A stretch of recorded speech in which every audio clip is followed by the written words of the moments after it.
দর্শক, আপনারা জানেন যে ঢাকা ৮ আসনের স্বতন্ত্র প্রার্থী এবং ইনকিলাব মঞ্চের মুখপাত্র শরীফ ওসমান হাদী তিনি গুলিবিদ্ধ হয়েছেন। তিনি আজ বেলা 2:20 বিজয়নগরের বক্স কালভার্ট এলাকায় গুলিবিদ্ধ হন এবং এ সময় তিনি রিকশায় ছিলেন। রিকশায় করে আরও একজনের সাথে জুমার নামাজের পরে তিনি যাচ্ছিলেন। সেখানে বাইকে করে দুজন এসে তাকে গুলি করে সেখান থেকে পালিয়ে যায় এবং এরপরে তাকে ওই অবস্থায় রিকশায় করে ঢাকা মেডিকেল কলেজ হাসপাতালে নিয়ে যাওয়া হয়েছে, জরুরি বিভাগে নিয়ে যাওয়া হয়েছে এবং সেখান থেকে আমাদের সহকর্মীরা জানাচ্ছিলেন যে তার শারীরিক অবস্থা এখন অত্যন্ত সংকটজনক অবস্থায় আছে। সেখানে তার সার্জারি চলছে এবং সার্জারি করে তার মস্তিষ্কে যে গুলি রয়েছে সেটি বের করার চেষ্টা করা হচ্ছে। তিনি এখন লাইফ সাপোর্টে আছেন বলে সবশেষ খবর আমরা যেটি জানতে পেরেছি। সুলতান মাহমুদ আরিফকে আমরা দেখতে পাচ্ছি ঢাকা মেডিকেল কলেজ হাসপাতালের সামনে, তিনি আছেন ঘটনার পর থেকেই। আরিফ, একটু যদি জানান যে আর কোনো খবর জানতে পেরেছেন কিনা, ওসমান হাদী এখন কেমন আছেন এবং কারা সেখানে এসেছেন, কি হচ্ছে সেখানে আসলে?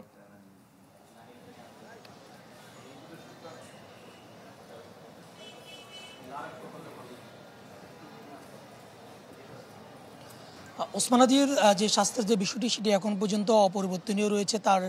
যে চিকিৎসা সেটি চলছে এবং অপারেশনের তার ঢাকা মেডিকেলের পরিচালক আমাদেরকে যেমনটি জানিয়েছেন যে তার এখন একটি অপারেশন হচ্ছে, সেই অপারেশন এখন পর্যন্ত চলছে এবং অপারেশনের পরে আসলে আমরা ধারণা করছি যে তার যে মস্তিষ্কে যে গুলিটি প্রবেশ করেছে সেই গুলিটি মূলত বের করার যে চেষ্টা সেটি করা হচ্ছে এবং এর পাশাপাশি যদি আসলে এটি ঢাকা মেডিকেলে সম্ভব না হয় তাহলে তাকে যে দেশের বাইরে নিবে কিনা বা অন্য কোনো মেডিকেলে বা চিকিৎসার যে বিষয়টি সেটি নিয়েও কিন্তু এখন পর্যন্ত আসলে কোনো সিদ্ধান্ত আমাদেরকে জানানো হয়নি বা আমরা এখন পর্যন্ত জানতে পারিনি বা এটি নিয়ে এখন পর্যন্ত কোনো সিদ্ধান্তে উপনীত হয়েছে বলেও আমাদের কাছে আসলে কোনো তথ্য নেই। এছাড়া এর বাইরে যেমনটি জানতে চেয়েছেন যে কেউ এসেছে কিনা, দুপুর 2টো নাগাদ তিনি তাকে যখন ঢাকা মেডিকেলে এনে যখন ভর্তি করানো হয় জরুরি বিভাগে এই অনাকাঙ্ক্ষিত ঘটনার পরই, এরপর থেকেই মূলত ঢাকা মেডিকেলে তার যে রাজনৈতিক সহযোদ্ধা এবং জুলাই আন্দোলনের সহযোদ্ধা এবং তিনি যেহেতু ঢাকা বিশ্ববিদ্যালয়ের শিক্ষার্থী, ঢাকা বিশ্ববিদ্যালয়ের তার সহপাঠী যারা তারা ঢাকা মেডিকেলে ছুটে এসেছেন এবং তার যে শিক্ষক, ঢাকা বিশ্ববিদ্যালয়ের ভিসি সহ অন্যান্য যে শিক্ষকরা রয়েছেন তারাও কিন্তু ঢাকা মেডিকেলে এসেছেন তার খোঁজ খবর নেওয়ার জন্য। রেইনবো অলরাউন্ডার এক্সটেরিয়র পেইন্ট বাড়ির বাহিরের দেয়ালের সুরক্ষা নিয়ে থাকুন নিশ্চিন্ত, সাথে পাচ্ছেন 10 বছরের ওয়ারেন্টি। এবং তারা খোঁজ খবর নিয়েছেন, নেওয়ার পরে পাশাপাশি তারা তার জন্য দোয়া করেছেন এবং তার জন্য দোয়া চেয়েছেন এবং এর পাশাপাশি যে একটি শঙ্কার কথা জানিয়েছেন, অর্থাৎ রাজনৈতিক শঙ্কা যেমন জানিয়েছেন তেমনিভাবে অস্থিরতার যে পরিবেশ তৈরি হয়েছে সেই পরিবেশের কথা কিন্তু তারা উদ্বেগ উৎকণ্ঠার সাথে তারা জানিয়েছেন। এছাড়া এখানকার অর্থাৎ ঢাকা মেডিকেলের যে নিরাপত্তার যে বিষয়টি, অর্থাৎ এখানে যেন অনাকাঙ্ক্ষিত কোনো ঘটনা না ঘটে, যেহেতু এখানে রাজনৈতিক বিভিন্ন নেতৃবৃন্দরা আসছেন ওসমান হাদীকে দেখার জন্য। বিশেষ করে যে বর্তমানে যারা এমপি প্রার্থী রয়েছেন, যারা বিভিন্ন দল থেকে মনোনয়ন প্রত্যাশী এবং যারা এমপি প্রার্থী রয়েছেন তারাই মূলত এখানে আজকে বেশিরভাগ তারা আসছেন এবং বিশেষ করে ঢাকা 8 আসন ওসমান হাদী ছাড়াও যারা ওখানকার যে প্রার্থী রয়েছেন তাদের কিন্তু এখানে উপস্থিতি রয়েছে বা উপস্থিতি ছিল, তারা এখানে এসেছেন ওসমান হাদীর খোঁজখবর নেওয়ার জন্য। এই বিষয়গুলোকে কেন্দ্র করে এখানকার আইনশৃঙ্খলা পরিবেশ ঠিক রাখার জন্য ইতিমধ্যে ঢাকা মেডিকেল কেন্দ্রিক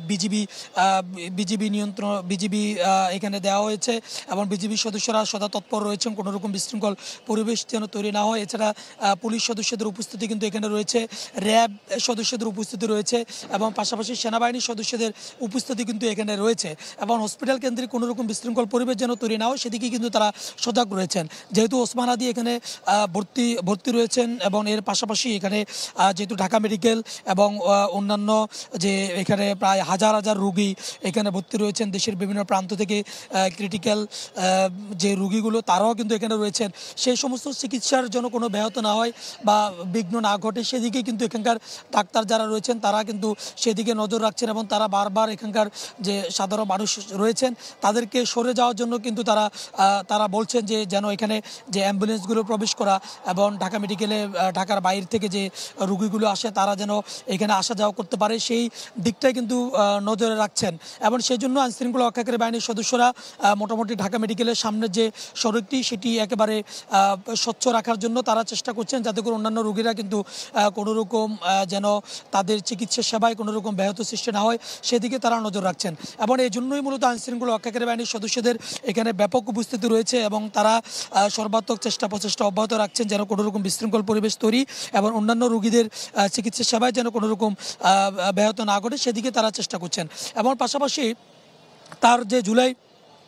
সহযোদ্ধা অর্থাৎ ওসমান হাদির এটি সবাই জানে যে ওসমান হাদির যে জুলাই আন্দোলনে অর্থাৎ 2024 সালের যে 5 আগস্ট যে আওয়ামী লীগ সরকারের পতন হয়েছে, শেখ হাসিনা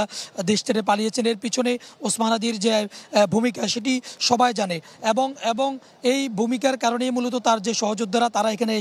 এখানে উপস্থিত হয়েছেন। এবং পাশাপাশি আমরা দেখেছি ওসমান হাদি ফেসবুক পোস্টের মাধ্যমেও তার পরিবারকে হুমকি এবং তাকে মেরে ফেলার হুমকি এগুলো দেওয়ার যে বিষয়টি সেটি কিন্তু জানান দিয়েছেন। এবং এরপরই আজকে এমন একটি ঘটনা নিয়ে আসলে তার সহযোদ্ধা এবং তার সহপাঠী, তার শিক্ষকরা, রাজনৈতিক সহযোদ্ধা সহ সবাই কিন্তু উদ্বিগ্ন। এখন পর্যন্ত তার যে অপারেশনটি সেটি চলছে। জি আরিফ, আপনি আমাদের সাথেই থাকুন। দর্শক, সুলতান মাহমুদ আরিফ ঢাকা মেডিকেল থেকে জানাচ্ছিলেন যে আসলে ওসমান হাদির শারীরিক অবস্থা এখন পর্যন্ত সুখবর দেওয়ার মতো কোনো খবর আমাদের কাছে নেই। তিনি অত্যন্ত সংকটাপন্ন অবস্থায় আছেন এবং তার যে সার্জারি সেটি এখনও চলছে এবং সার্জারির পরে আসলে আমরা জানাতে পারবো যে তার শারীরিক অবস্থার সবশেষ খবর কি।